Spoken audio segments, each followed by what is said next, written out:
How do I live the best possible life? A single overarching question I've had for as long as I can remember, and I don't remember that well.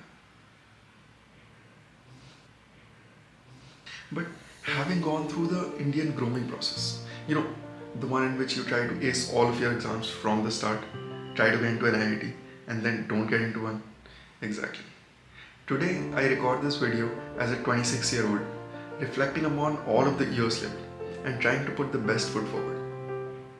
Okay, I really want to start from the beginning. No, not the Big Bang.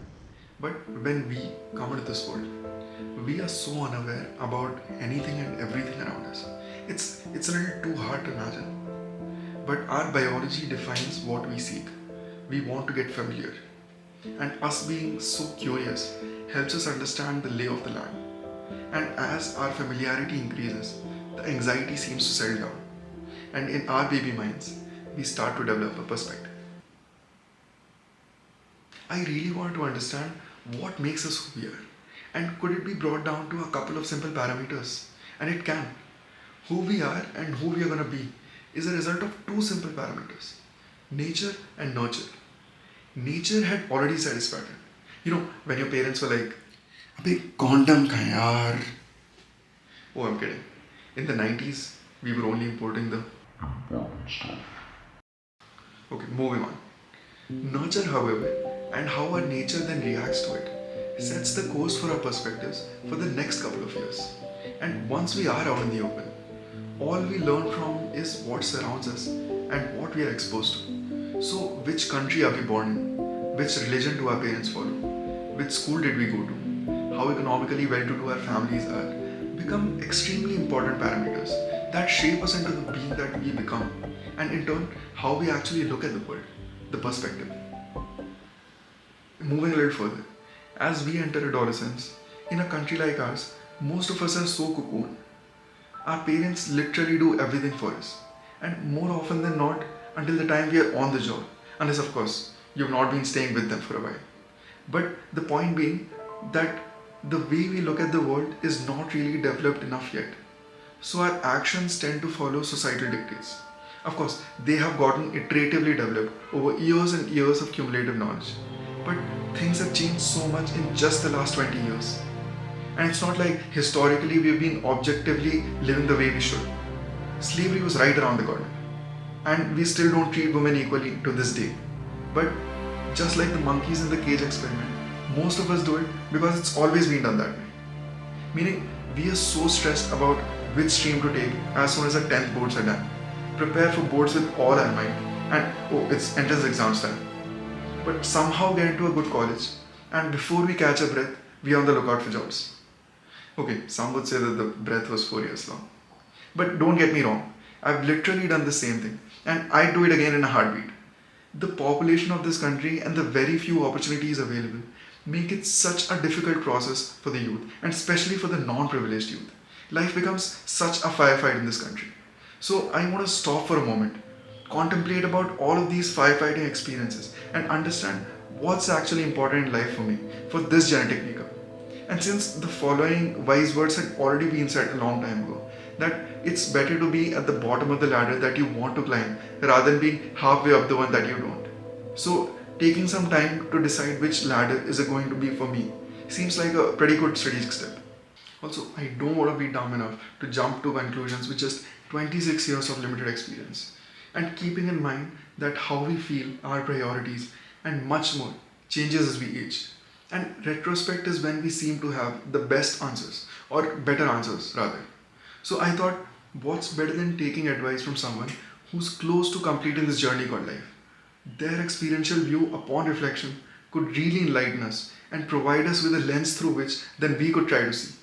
And on a tangent, this then also explains that we'd had nothing but immense respect for our seniors throughout our evolutionary history, because they'd been the best teachers we'd got.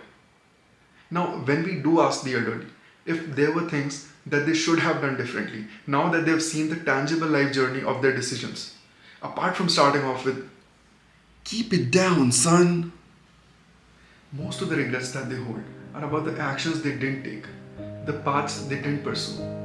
And that kind of makes sense, because we live a lot of our lives in the fear of action. and the fear of uncertainty.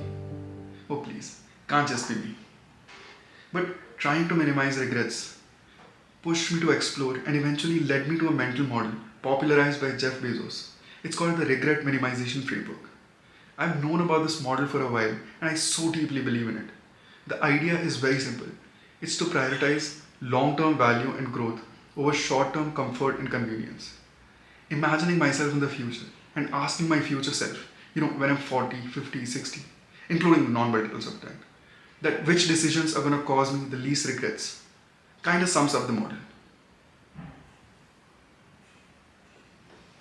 I was born in 97, and with the average life expectancy, I'm probably going to live until 2067.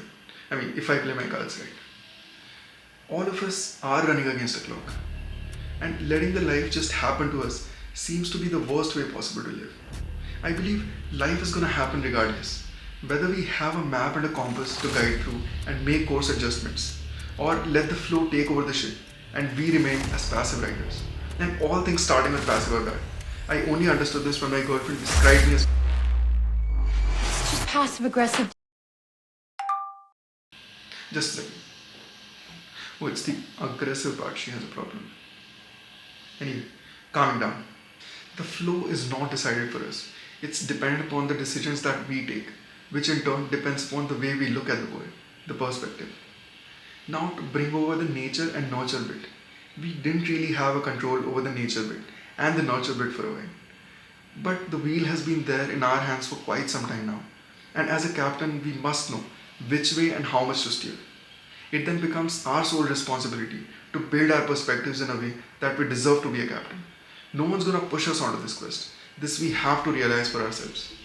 And now with the internet being around, data is literally at our fingertips. A trip from data to information to knowledge to wisdom would get us to be a deserving captain. It would definitely take time and a lot of effort to be that. But nothing is easy.